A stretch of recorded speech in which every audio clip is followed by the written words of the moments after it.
a mi amigo Miguel Palacio, decano, y a mi amigo Willy Soria, el combativo.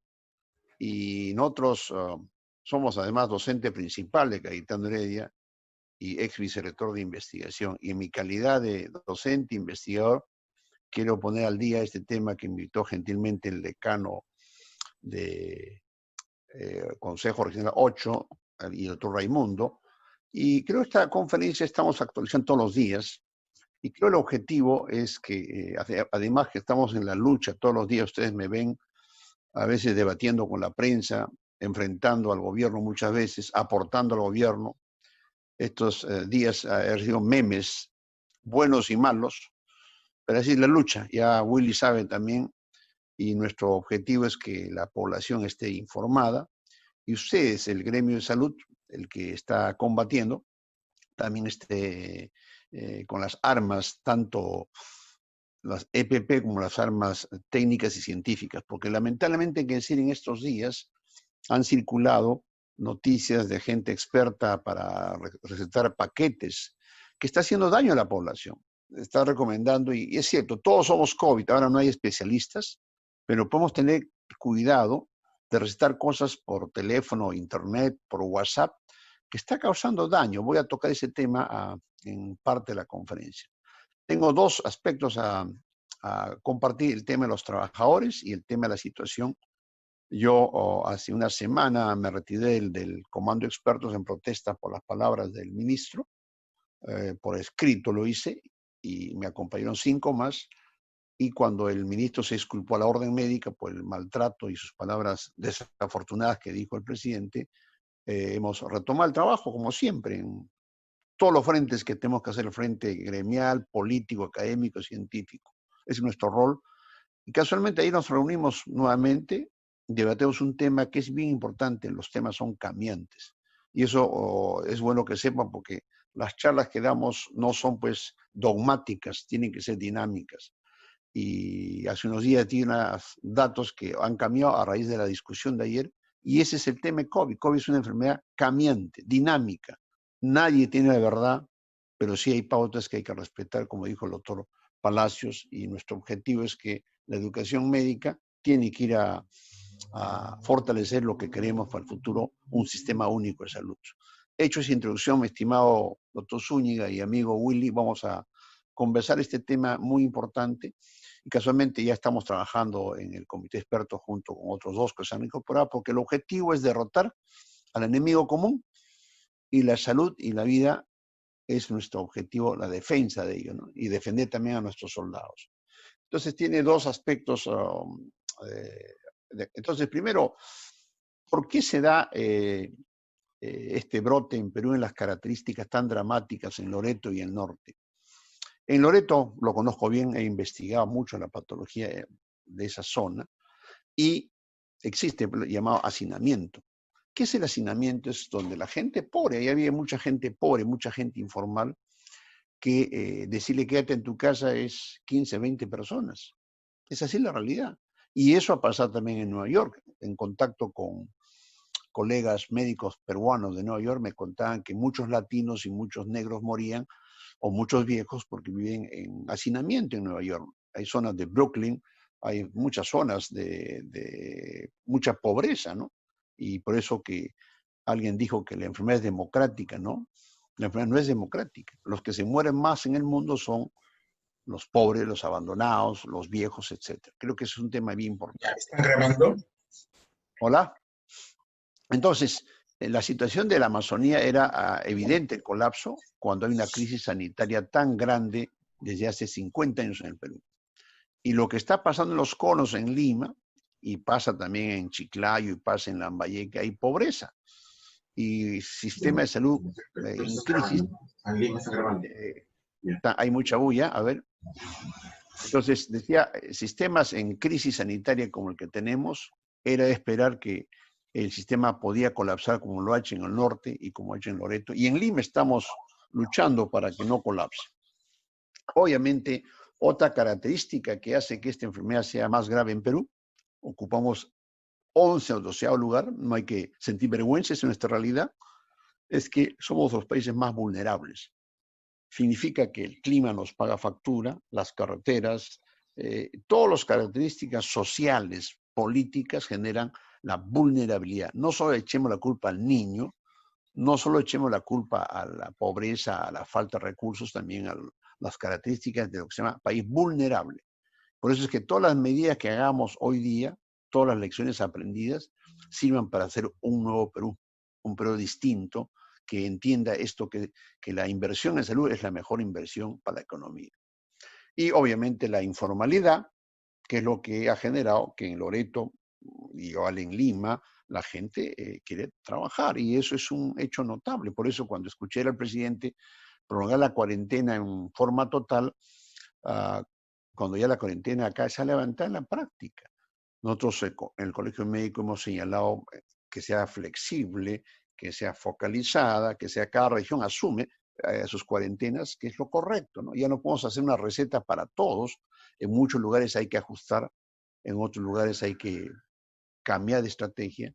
Y en Lima todavía la estrategia de cuarentenas focalizadas con cercos prácticamente ha empezado en algunos distritos, Puente Piedra, algunos motivados con apoyo del Colegio Médico, otros en Cajamarca han dado ejemplos de gremio organizado, y Huancavelica, que conversamos con la decana varias veces, organizaron sus cercos con anticipación con los migrantes, los paisanos nuestros que vinieron por el hambre y se quedaron en Lima y retornaron y felizmente están en hoteles y centros comunales. O sea, sí funciona la estrategia.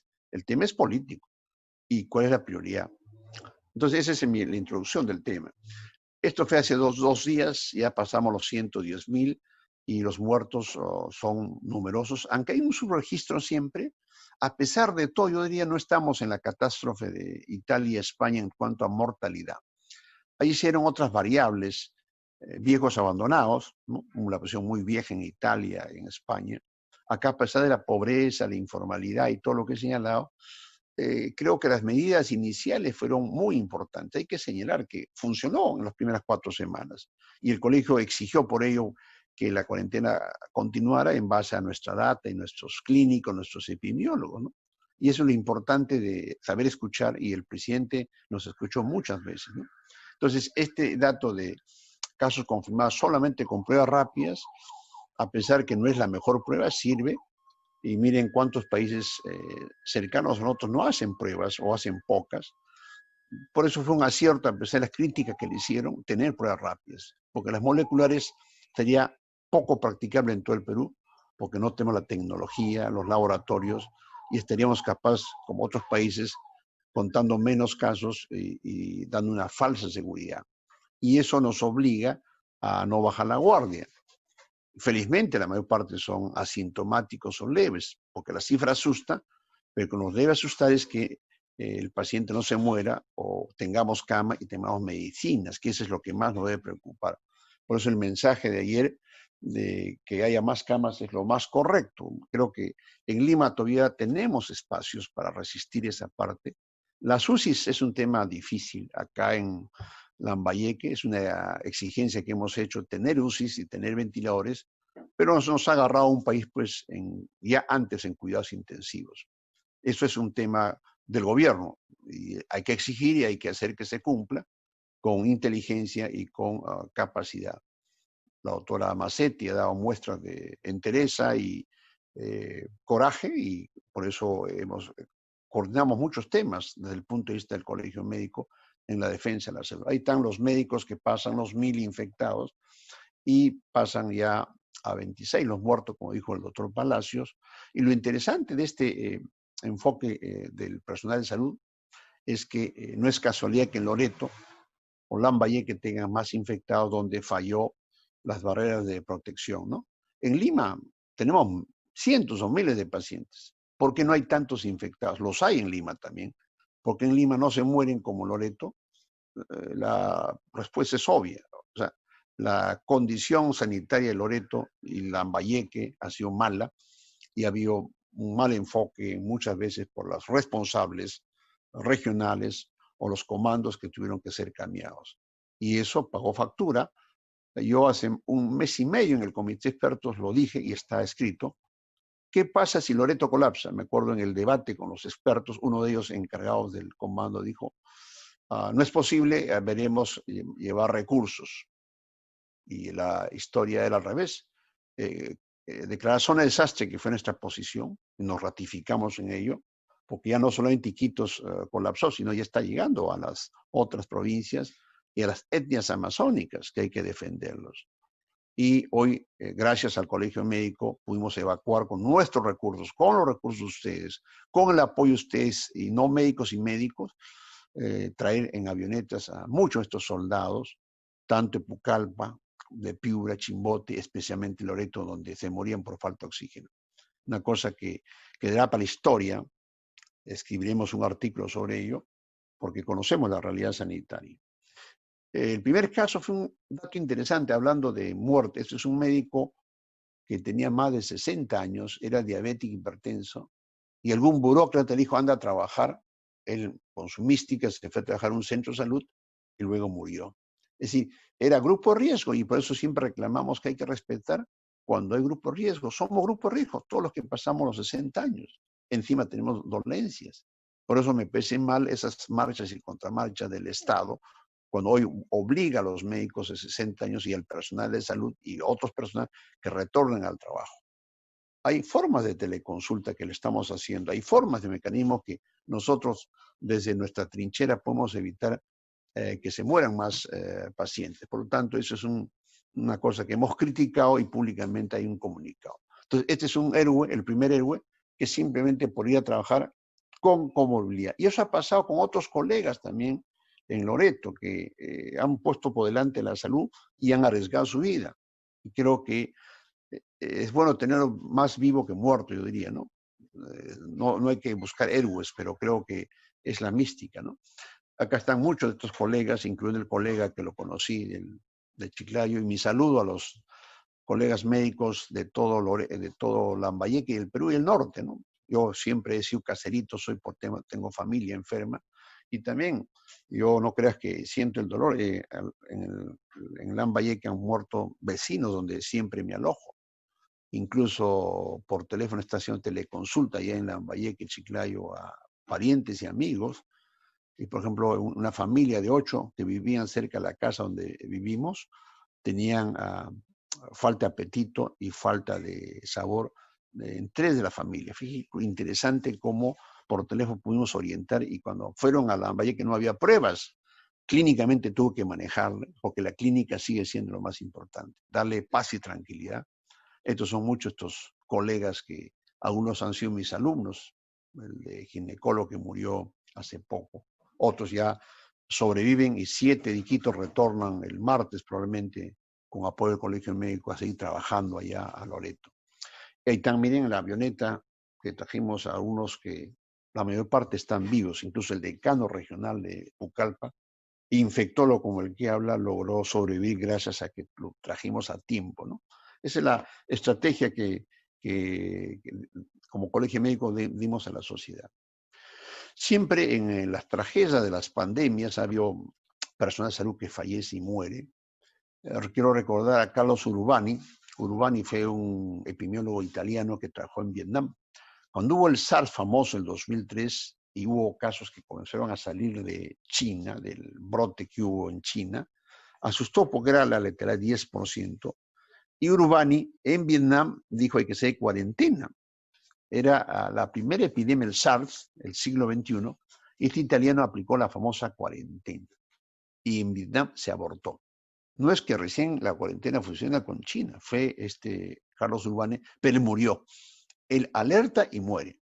Paradojas de la vida, este chino también, este colega chino Li Wenliang, también alerta y muere, como muchos médicos chinos que murieron con muchos españoles. Es decir, muchas veces arriesgan su vida, y vamos a analizar qué pasó en China, un dato también para reflexionar de la realidad peruana, pues siempre hay que aprender la historia nos enseña a ser buenos, malos o ser correctos. Esto hemos sacado de un informe que llegó cuando empezó la epidemia en China.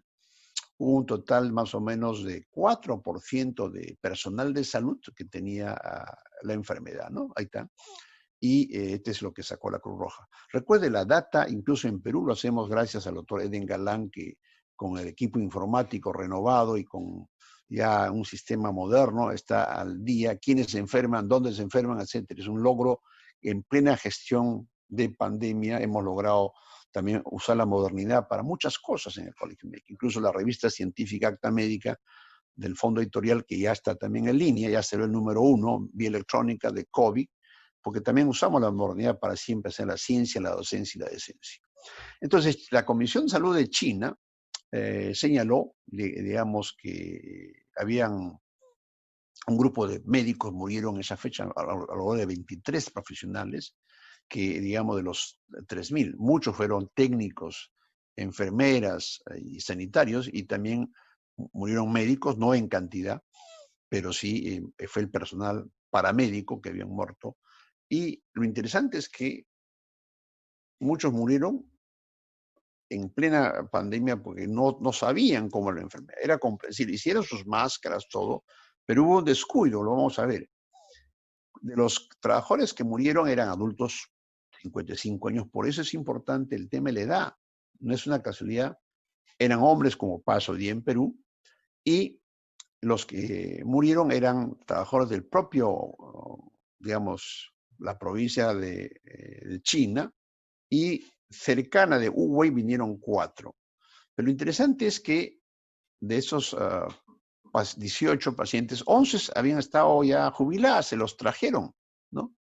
Y además tenían enfermedad como hipertensión, etc. O sea, personal que enfrente en Wuhan, jubilados, adultos que tienen comorbilidad. Miren el error que pagó Pato en China. Y obviamente no eran especialistas pues de los usólogos, eran de salud comunitaria, clínicas privadas, la medicina tradicional china, medicina interna, respiratoria eran 2, hasta gastroenterólogos.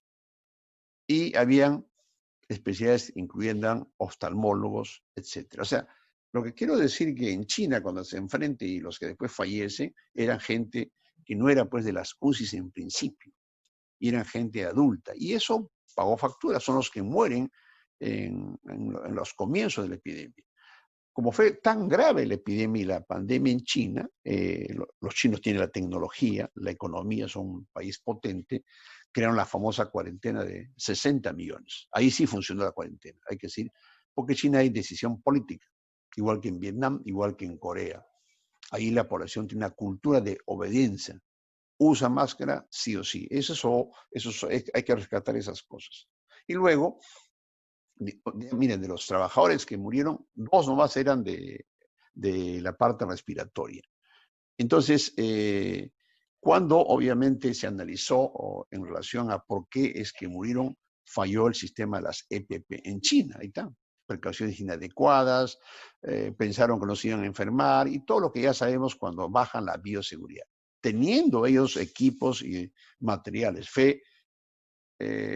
lo rápido que afectó a la epidemia en China. O sea, la gente, si bien sabía que había que estar con EPP, y otro tema, que al comienzo se pensaba que el coronavirus no era tan contagioso, hay que decirlo, así es la ciencia, críticas y autocríticas. Se decía que el contagio iba a ser 1 a 2.5, en base a una fórmula matemática del Imperial College de Inglaterra, y eso también hoy ha caído en desgracia.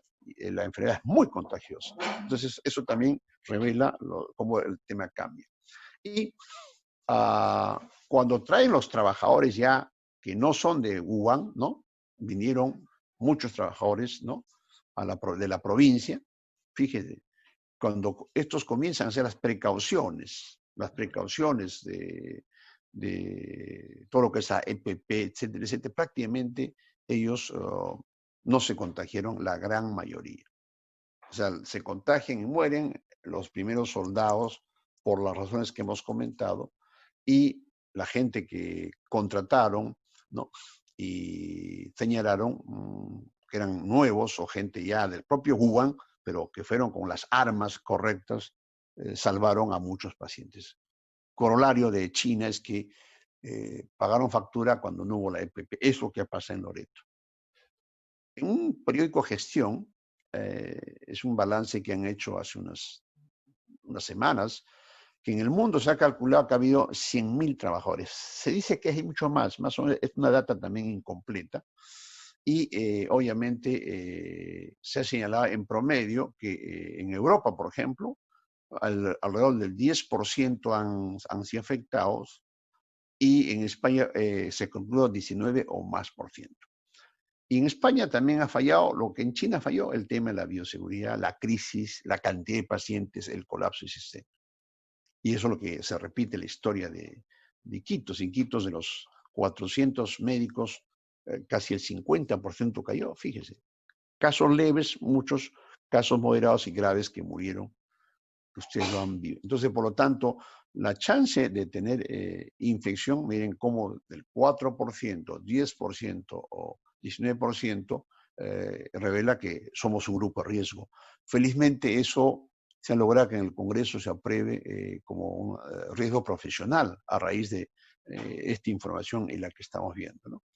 Incluso no solamente el tema de contagio, enfermedad, sino éramos los apestados. Yo recuerdo esto se ha visto mucho en muchas pandemias. Recuerdo cuando el primer caso de VIH diagnosticados en Cayetano, y aparecieron más casos y entraban en tropicales. La gente no quería tropicales, tenían miedo de contagiarse. Los cirujanos menos, no querían operar nada, ni en la práctica privada. Incluso quemaban colchones. Miren cómo es la ignorancia atrevida. Obviamente era comprensible, y eso ha pasado también en China, en muchas partes.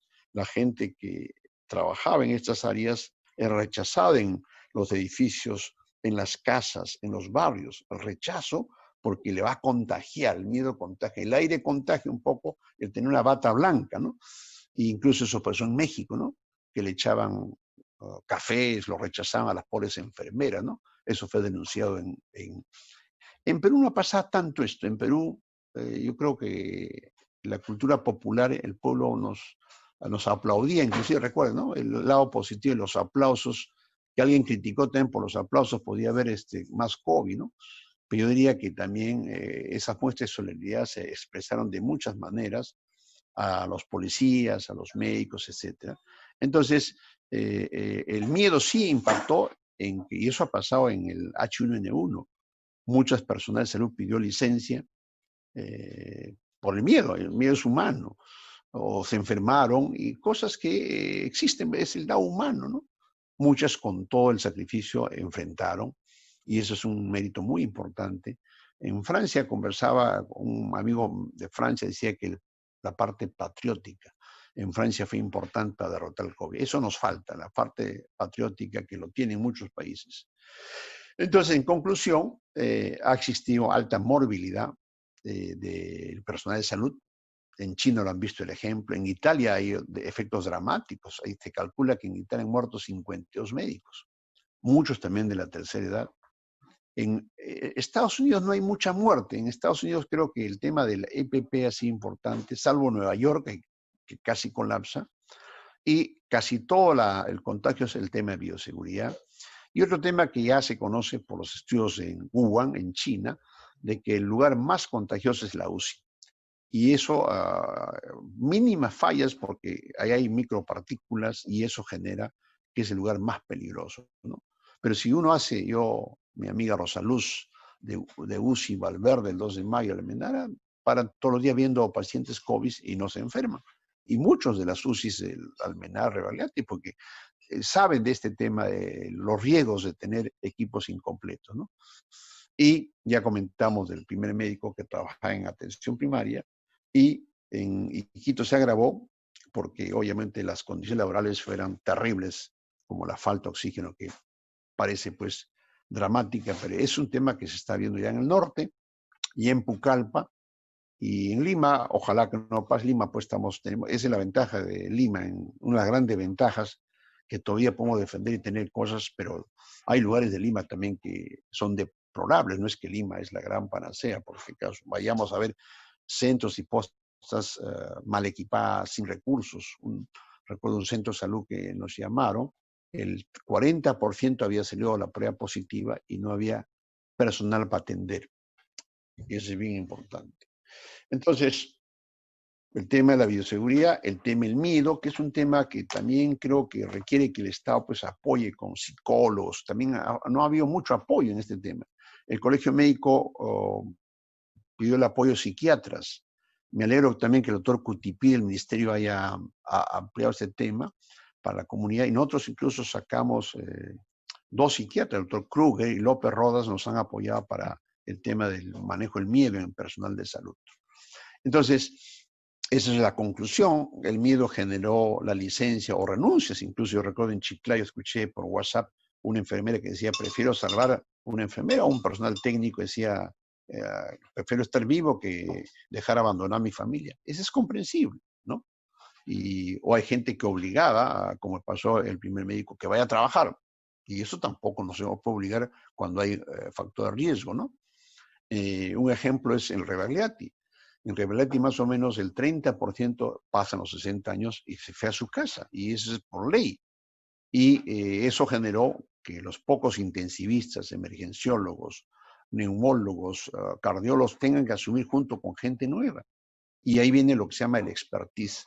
Y eso creo que también ha jugado un rol importante en Iquitos, donde mucha gente, no hay especialistas, y por tratar de salvar vidas a veces daban medicamentos en exceso, en defecto, ¿no? Exceso de metilprednisolona, o dar a todos medicinas que todavía no están pues aceptadas 100%, ¿no? Porque la demanda era tan alta que se necesitaba llevar médicos jóvenes, y muchos de ellos se enfermaron inclusive en Iquitos, a pesar de todo, a pesar de ser joven, ¿no? Y obviamente el que haya muchos infectados hace que muchos centros, muchos hospitales hayan casi colapsado, ¿no? Felizmente el seguro envió personal de salud, creo que al norte y a Loreto, pero eso es insuficiente, porque eso afecta mucho el tema de la moral inclusive, ¿no? Pero la moral ha estado alta, yo diría, en medio de todo, en medio de una pandemia tan desconocida. ¿Aló? ¿Qué pasó? ¿Yona? ¿Hola? ¿Quién me bloqueó? ¿Hola? Doctor Joy, creo que está acá también compartiendo pantalla. Sí. Alguien está compartiendo pantalla. Que Doctor Joy, anulen. esto de compartir pantalla, por favor. No va a ser la oposición, ¿eh? ¿Quién está por la oposición? A ver, ¿no? ¿Quién de los médicos está compartiendo pantalla? Por favor, salir. Ha entrado en COVID. Doctor Ciro Maguiña, puede seguir compartiendo pantalla. ¿Sí? Sí, ahora sí. Y ya me da miedo, ya ahorita me da miedo también, ¿eh? Ya no sé. Ese es. ¿En qué me quedé? ¿En qué el miedo, no? Ya, ok. Sigamos bajando. Me avisan con tiempo para yo puedo hablar de 4 horas de esto, pero ahí nomás, ahí más retrocede, más arriba, no, más retrocede. No, más retrocede. Más arriba. Y ahí, el miedo acá, ya. Ok, ¿me escuchan? ¿Sí? ¿Hola? Sí, está bien, Ciro. Sí, doctor, se le escucha. Entonces, en conclusión, son temas que tenemos que manejar, creo que las lecciones aprendidas. Bioseguridad que no debe fallar. Incluso ahora que en Lima estamos con miles de casos, y creo que eso es obligación sine qua non. Yo he visto incluso que han hecho marchas, protestas, que es correcto, pero nunca abandonar. Yo creo que el médico nunca ha abandonado y el personal de salud creo que es lo correcto. Pero exigir sí, pelear sí. Pero una cosa anecdótica que también nos informaron que ante el miedo mucha gente irresponsable robaba equipos. Una cosa absurda. Incluso yo recuerdo que el Colegio Médico compró igual que lo ha hecho en Lambayeque para defender a nuestros soldados con nuestros recursos. Sabíamos de estas cosas y mandamos, recuerdo, un poco de PP en una ambulancia a Piura y se lo tiraron la mitad. El miedo a no contagiarse del personal que lo hace inconscientemente, ¿no? Es humano. No eran choros, simplemente querían asegurarse para que no se infecten.